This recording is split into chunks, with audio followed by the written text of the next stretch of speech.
After the mysterious Mana calamity, Redouche Greyrout and his fierce student Eris Bone Greyrout are teleported to the Demon Continent.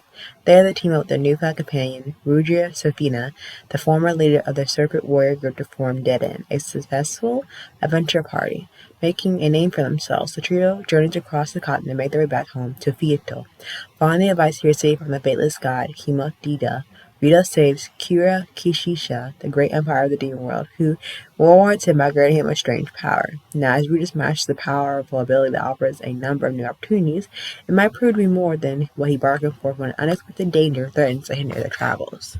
This anime has about 12 episodes. It will premiere October 4th, 2021, December 20th, 2021. Has a side story special.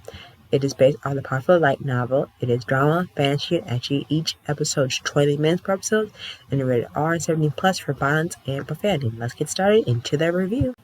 What I really like about season 2 of this, I think, going more in the progression of Mushoku Tensei, especially the second season, where all the characters are kind of growing in this mythological, medieval fantasy realm.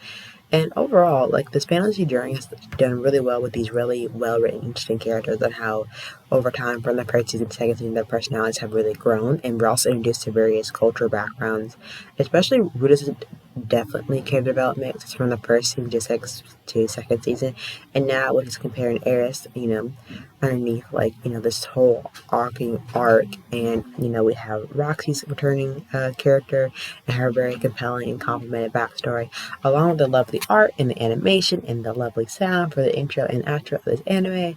Everything has done really spot on, and then combine that with the first season, second season, that they've done a really good job of making this anime really good. Now, overall, when you're thinking probably, how we did a little bit of a perv, but he's slightly older because both mentally and physically, because his character has grown over the season, and given him being reincarnated to this new life, he does. You see more appreciation and more episodes dedicated to his mentor Roxy that you don't see in the first season when he first meets her, versus now second season where we see more of her backstory, how she grew up in her upbringing, and how she came to the fashion that she did. Overall, with that being said, I think, the story is very strong.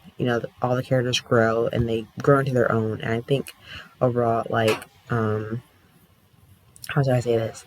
There is a lot of character growth.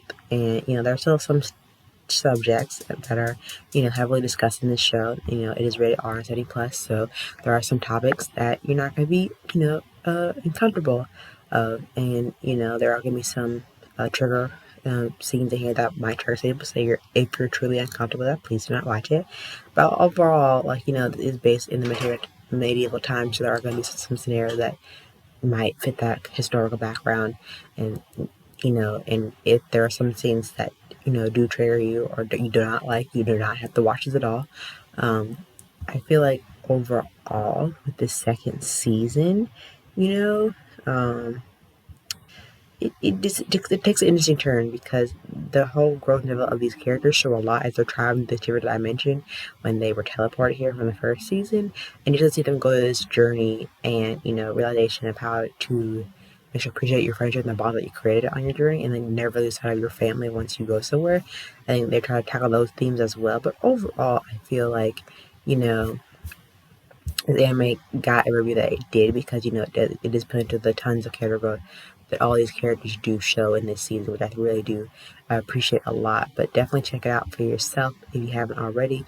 I think season 2, it shows season 1, the beginning of the character growth, and season 2 to complete that through a 360 degree. But you see a lot of new characters that are introduced to the group, and a lot of old characters returning as well.